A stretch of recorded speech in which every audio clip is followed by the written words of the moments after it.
Hey everybody, this is the Nurse's Nurse coming to you live from Oregon City, Oregon. And I am trying to find myself on Facebook so I can see the comments if there are any. Here we are. Well, that's not what I want. Okay, maybe that's just not possible, but I do have my other page, which is the Nurse's Nurse, and I can look for that. The Nurse's Nurse should be live right now.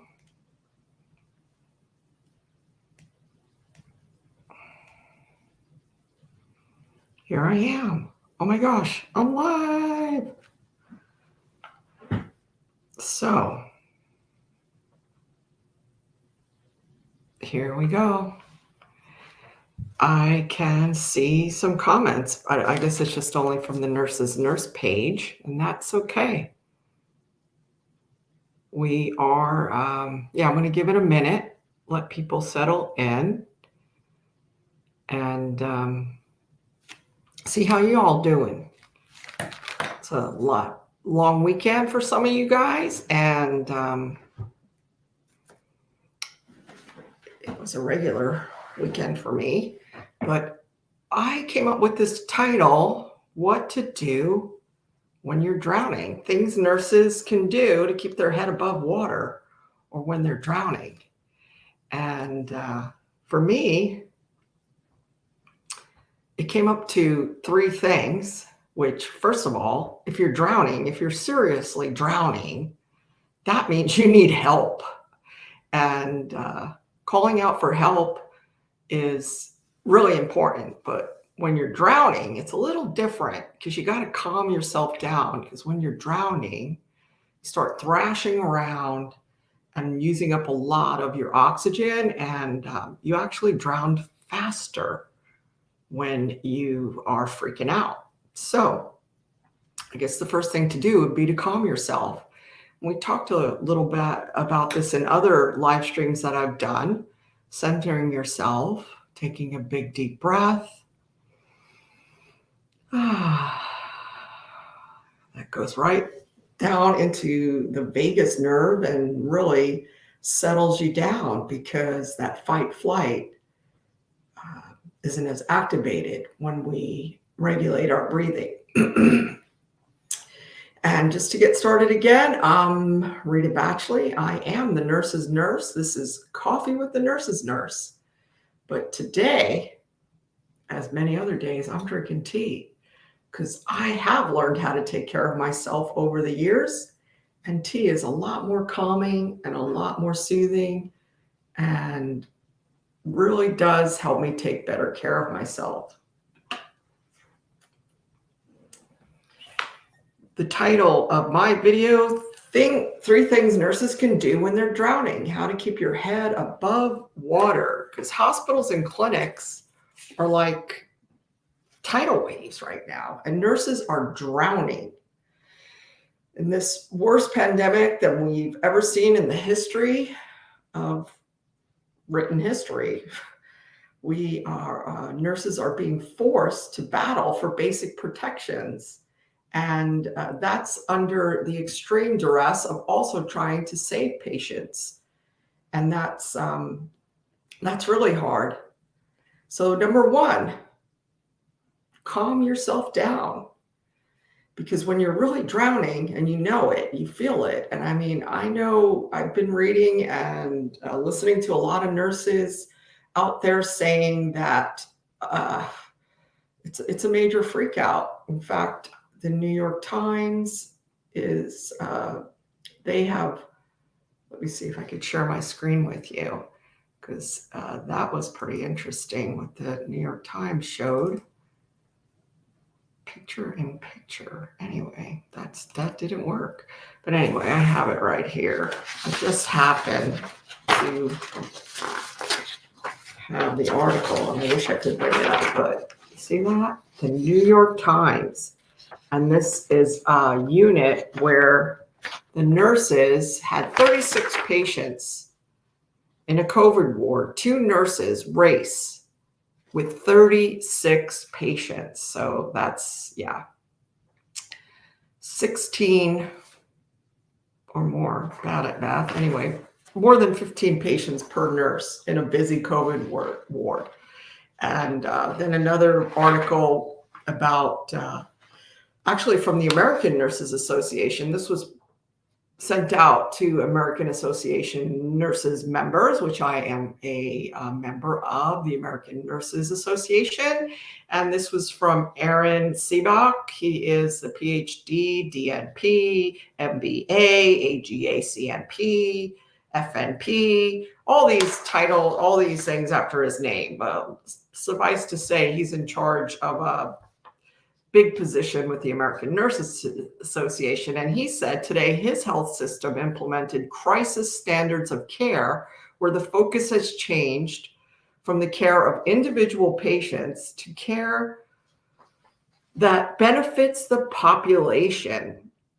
Documentation standards have been relaxed, surgeries canceled, patient to nurse ratios have been increased, outpatient departments closed, staff have been reemployed and more, redeployed and more. The National Guard has been called to assist one of the sister hospitals in Delaware. It is the first time in his organization's 125-year history that crisis standards of care have been implemented. Well, that says a lot. So I can imagine a lot of nurses out there drowning. So number one, calling out for help. But when you have that situation where hospitals are actually lowering standards of care, decreasing documentation, things like that, who do you call? Well, one nurse responded last week because I asked you guys to put in your comments to write in some of the ways that you guys dealt with situations where you felt like you were losing it or getting your butt kicked. And one nurse said that she takes good care of herself by talking it over with her peers. And I know a lot of nurses, and that does help a lot to just discuss what's been going on and to feel heard. But in a situation like this, where you come into work day in and day out with poor nurse to staff ratios, and you don't feel heard, what can you do? Well, we used to have this thing with our union called assignment despite objection. And it was really like a big pain in the butt to fill it out. But I did feel like getting those collected and presenting them to the board of supervisors or to like the director, even if you get an anonymous letter together to your board of directors. But first of all, save yourself from drowning. Second, go up the chain of command. So if you can't call a peer, we've all done this. I know I have, where a good friend will say, if you ever get really busy, call me and I might be available. We'll come in. Sometimes we would call our manager, and the managers, a lot of times they weren't there. If it's night shift or even, on the weekends, the managers aren't there. And that's when it was the most notoriously poorly staffed. And so what do? You call a supervisor. I remember calling a supervisor and just demanding that something be done, or we needed to be put on diversion. And I know diversion is a word you may or may not be familiar with. I'm sure you are at this point. If you're a bedside nurse, you know that diversion means once a hospital has reached its capacity, they can no longer take any admissions. And that's something that people or hospitals just hate that, because they're going to lose money. So they don't want to do that. But if you're drowning and you're seriously, I've been there where I had 15 patients to one RN and a nurse's aide, and we just went around the ward and made everybody comfortable. Thank God nobody coded or was, out, needed more than that. But we just made it through the shift. And I'm seeing article after article out there of that. One other hospital was showing a really scary picture of a makeshift COVID ward in Brooklyn, where the one nurse had something like 15 patients, and just not even the room could be set up with oxygen. I guess they pulled in portable oxygen and stuff like that. And I've done that where we've taken parts of hallways and made makeshift wards because we were so busy and we just had to make do with what we had. So, getting help in those situations where it's like, once in a blue moon, but this is happening on a day-to-day basis now in the nursing world. And what we're seeing is, nurses are just like, I can't do this anymore. And I really don't blame them. So, number two, after the situation, there has to be a debriefing of some sort. Because if we're going in and day out without a break or an explanation or some kind of talk about what's going on and how this can be prevented, then it just feels like what's to stop it from happening over and over again. And there isn't any way of stopping it other than taking care of your own hierarchy of needs, which we all studied that Maslow hierarchy of needs. But when it comes to the day-to-day basis of taking care of others, first having to take care of ourselves because we can't give away something we don't have. The acronym HALT comes to mind. Are you hungry? Are you angry? Are you lonely or tired? Well, we could take care of some of that. Sometimes if a hospital is not maintaining staffing ratios where you can get your 30 minutes of uninterrupted time to take your lunch, they are not taking care of you. And then again, if that's happening every single day, that is a labor law. There is people and places to go above your job to go and get what you need. And we as nurses are really not good at asking for help. And doctors fall under this category as well. There's some kind of hidden or unwritten law of the universe that says that helpers aren't supposed to need help. Caregivers aren't supposed to need care. And that's just not true. We are limited, just like every other human. I mean, I know a lot of us, the nurses are angels. And, I like to be called an angel. Don't get me wrong. I think it's sweet, but it doesn't address the fact that I am human and I can't do it all. And in my late 20s, early 30s, I was a nurse from the age of 26 I'm still a nurse and I'm 60 years old, but I was at the bedside until I was 58. And asking for help didn't come naturally.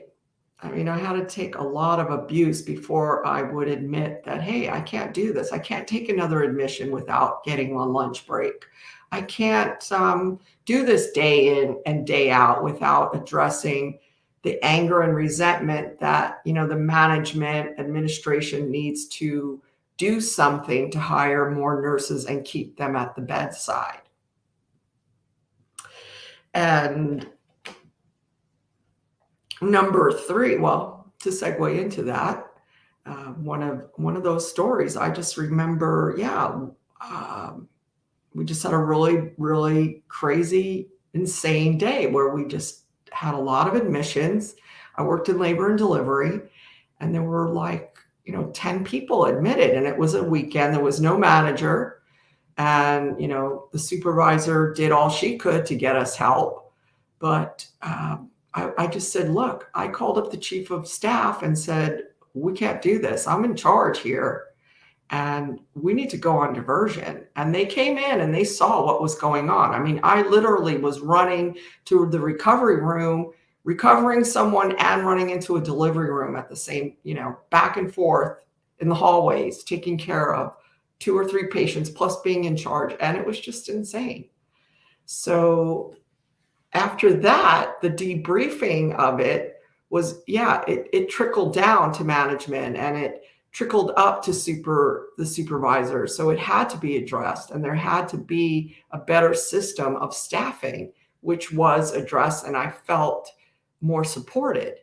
And I think that's a lot of what's going on right now, where this feeling of drowning, where I don't even want to be a nurse anymore because I'm going to die from this. It's severe anxiety when you have the fate of somebody else's life in your hands and you're watching them spiral downward into a dangerous zone, their vital signs, whatever it is. We've all been in codes where we've seen people crash. And this horrible feeling of being in charge and having to get the help needed to save this person. And that brings me to the third part of one of the things you can do when you're drowning is afterwards, we either learn for it, we get bitter, or we get better. Hopefully we get better. We get better at recruiting and retaining nurses at the bedside. But I don't see that happening in this pandemic. In fact, the nurses all across the country on social media seem, and some of it's kind of funny, like they had a picture of a nurse taking care of a patient on a ventilator, and it says, when my manager wakes up the staff who are sick with COVID to go get report, because they have reduced the amount of time that nurses need to quarantine. And that's like really upsetting to a lot of nurses, because the CDC has not been able to protect the nurses all along. There were demands for the personal protective equipment. The N95 masks were non-existent. Nurses are wearing garbage bags as cover-ups for infection control devices. And when you see that from a multi-billion-dollar business, it's just really frightening. And the fact that, this level of debriefing hasn't been going up the chain of command. So now we have our managers, we have our supervisors, we have our board of director, and then we have like the highest law of the land, the government, the federal government. And they protect hospitals. There's all kinds of laws that protect hospitals from having to answer to the general public what's going on. My hope is to see more articles like the LA Times putting it out there. Oh, New York Times, excuse me. This was from January 16th, New York Times. There was quite a few other articles, and National Nurses United did a live virtual press conference on the 14th. And I gleaned a lot of information from that. And that is another, I belong to the American Nurses Association, and I belong to the National Nurses United, because I feel really strong that one nurse's voice is important. But unless we have a lobby of nurses together saying the same thing and really, at this point, making it hurt for them, for these organizations that are not listening, no one's going to listen. And unfortunately, we go out there and there's only so much we can do until we do drown. And we cannot be resuscitated because we're dead. And then we have nothing to give because we're dead. That sounds dramatic because it is. So I feel really strongly about that. And those feelings lead me to what I'm needing. And that is a healthcare system that I feel can be trusted by the nurses. If the nurses can't even trust the organizations to do right by them, how can they trust them, the organizations, hospitals, clinics, to do right by the patients? And needing that support, first being here live with you is part of it. And please, if you're out there, yeah, give me some comments. Like to look on my other Facebook page and see if I can find you guys, because I haven't been able to do that. Let's find you on my regular feed, because maybe you're on there. Okay, there we are. Yay! 2 comments. All right, let's see. Yes. EAP. So that's one of the comments is to call the EAP, which I'm not sure what that EAP stands for. Let me Google what EAP is, because yeah, I'm up for whatever AP. EAP. Maybe you could tell us what that means. And yeah. Oh, employee assistance program. There we go. So a lot of hospitals do have employee assistance. So reaching out, yes. When you feel like you're drowning, you feel like you're not being supported, you need to get some professional help. And also, so your peers are one place to do that, but also getting professional help. And I don't pretend to be a substitute for any professional help. But I appreciate that, Margaret, because EAP, employee assistance, or your therapist, somebody who can help you with trauma therapy, because this stuff is traumatizing. I mean, nurses are like breaking down and leaving. And one article that I tried to have ready here, but I don't.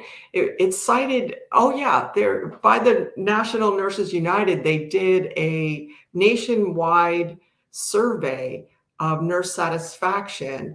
And what it said was that 68% of nurses were not satisfied with the staffing levels. And that means that hospitals, in some senses, the nurses are, we've always had a nursing shortage, and this in itself has made it even worse. But it's what has made it even far worse is the fact that now we're seeing travelers and these sign-on bonuses. So here's your nurse that's been in an organization for a very long time, and now the hospital is throwing tons of money to recruit travel nurses who are only going to be there for maybe 13 weeks. And one nurse said the hospitals were giving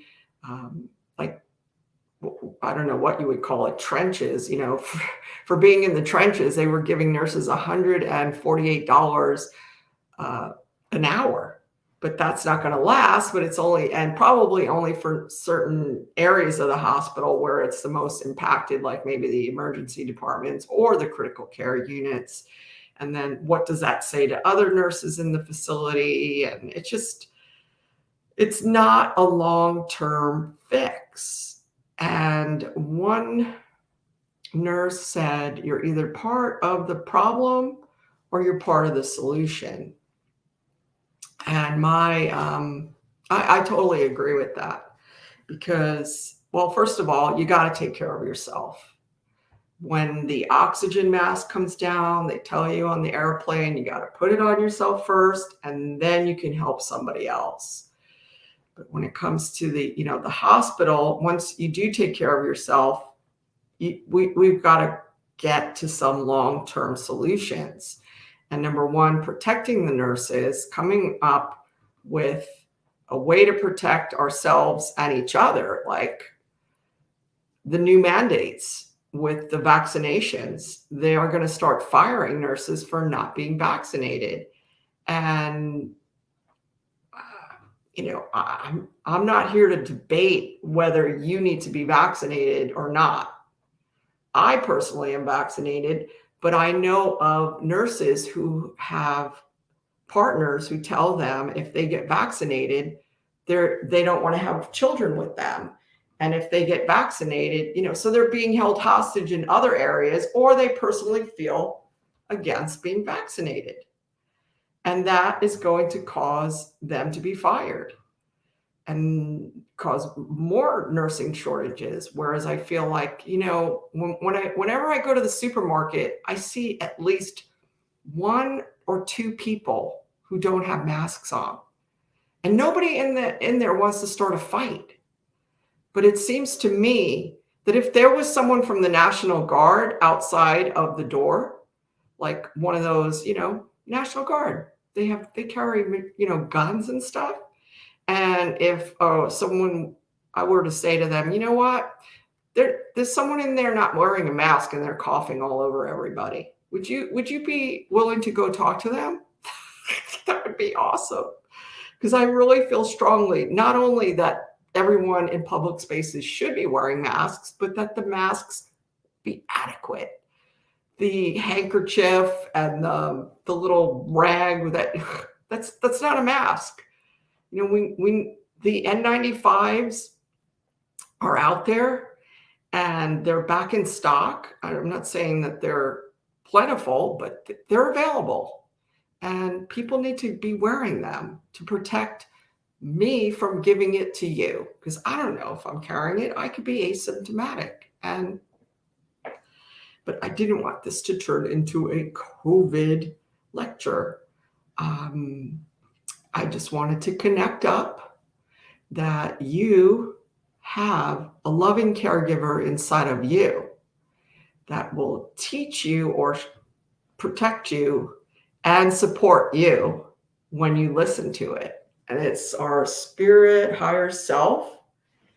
And I know for me, connecting with that higher self, it is, I do practice meditation, prayer, and just quieting myself to get connected with a universal healer that's in me. And journaling helps a lot. But once I journal, I have to talk about that stuff, either to a peer, the management. I like the suggestion of a therapist, somebody to hear what's going on so that I feel heard. Anyway, I'm going to take a sip of this tea. If anyone else wants to chime in, I really enjoyed and still enjoy getting these videos out there. I am looking, and I plan on showing up every Tuesday at 2. If you care to join me, tell a friend, share the invite with somebody else, and get the word out there that the Nurse's Nurse is helping nurses to become nurtured nurses or caregivers or wherever. You could be at home, no matter what your profession, but mostly this is for nurses who are, or even any hospital workers that are out there in the healthcare environment right now. It's a really, really difficult time. And I support you. And that's it for today, you guys. I really liked being here. Hope you did too. And until next week, we'll see you.